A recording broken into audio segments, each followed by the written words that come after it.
We saw Elaine's work in Margaret River at the Open Studios. Sharon thought this would be such a good thing to do in Manjimup, so I thought maybe that's a project the Catchment Council could develop and instigate. So we followed up on it and we got some funding, something that we were able to do and create the beautiful work that we have there in the Manjimup Timber Park now. We saw Elaine's drawings, and when it was created I was just astounded. Like, best things I've seen in terms of Landart. I mean, I've seen Elaine's website and a lot of her work, and this was a real fantastic effort, I thought, directed by Elaine and so many community people involved as well. I think it's going to be something that the Manjimup community will see increasing value in over time, and hopefully we like to keep environmental art happening in this region, not just Manjimup. Do you think it has increased people's awareness of the environment? I think so. I think there's probably a bit of a way to go with that still. I see land art and environmental art as just another avenue of raising people's awareness. As a local returning home from my travels, I felt like the heart had gone out of the town. It was just after the timber industry had collapsed, and I felt that the art could be an answer to knitting community spirit back together.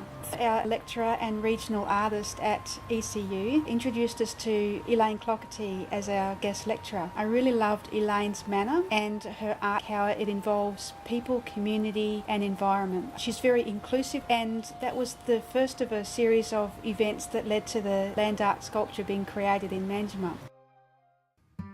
When I first started coming to these workshops that were being held in the Timber Park, I was coming out of a long period of illness, and I found that it was the first step that I was given an opportunity to come into the arts community in Manjimup.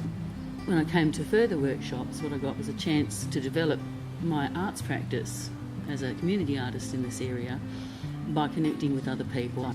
Working with Elaine and all of the other wonderful people that were involved was good for my soul, and I'm really grateful for that too, just for the actual time spent here doing it.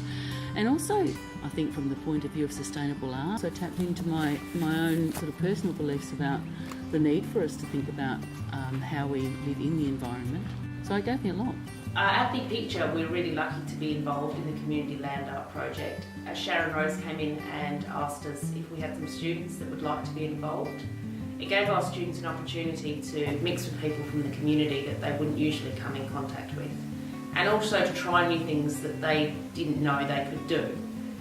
They learned a lot more about the environment, and they learned a lot about working as a team. And often they were working with community members they'd never met before, so they really expanded their horizons, learning about different people's careers and focuses. Also, when the project was over, our students made a video for a few minutes with the help of Uda, and they presented at an assembly, giving a presentation in front of 500 people. So it helped kids build skills in a lot more areas than just art and learning about the environment, and we're really pleased to be involved. I've learned that art can be shown in many different ways. Like, we've got the actual artwork, then we've got how the video is created. That took a lot of process, and to me that was a sort of art, like I'd consider that art. I think we started with about 30 minutes of footage, and we had to cut it down to 3 minutes of footage with some photos that we took as well. The artwork taught me that there are little bugs living in the waterways, like microscopic tiny bugs that kind of look like teardrops. And there are also a lot of endangered birds out there, like the red-tailed cockatoo, where the male has 1 stripe and the female has 2 to 3, and that's shown through the feathers put on the art. And I think that the water that runs through the middle of it when it's raining adds to the aspect, like, because as the artwork slowly washes away, like so is the birds really, like they're slowly getting less and less numbers. And how did you feel about working with different age groups together? I think they worked well, like, because obviously older age groups would like have more experience in the field, and the young people that were there wanted to learn about it, so yeah, it worked pretty well. What I liked most about it was everyone joining in on one project, and how just everyone was like so friendly. Everyone was able to help out with everything. I haven't done anything like this before, but it definitely has made me look at something and then I can see something different with it. How you can photograph different? Yeah, like you can do different close-ups and it would change the look of the entire piece of art in just one photo.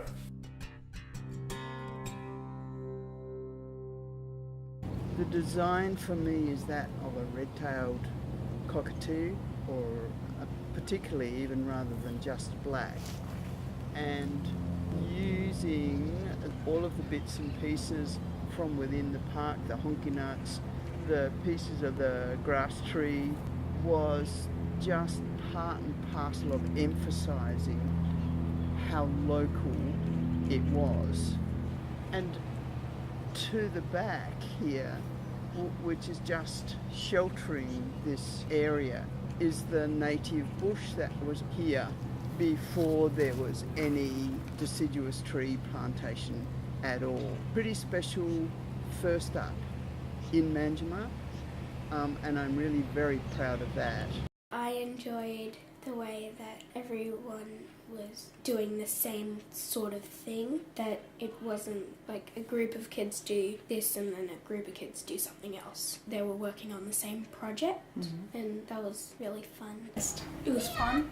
Not got to get out of class. So do you like the fact that we went out of the classroom environment? Yeah. And that we got to do outdoor stuff? Yeah. I knew that most of the stuff is native instead of just coming from, I think it's London.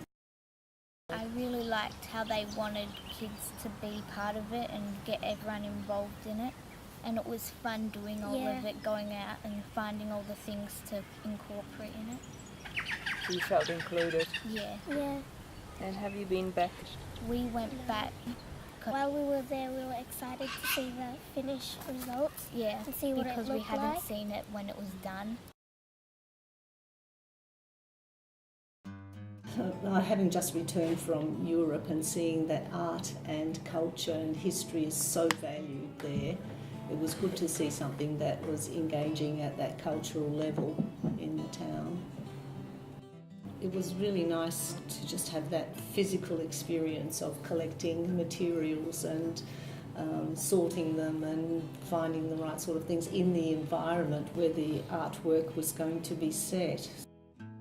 One of the things that has really been important for me to see over the 15 or so years since I've been involved in the Pemberton Arts Group is to see how the Manjimup Shire has been supporting local art and encouraging the artists in the local area.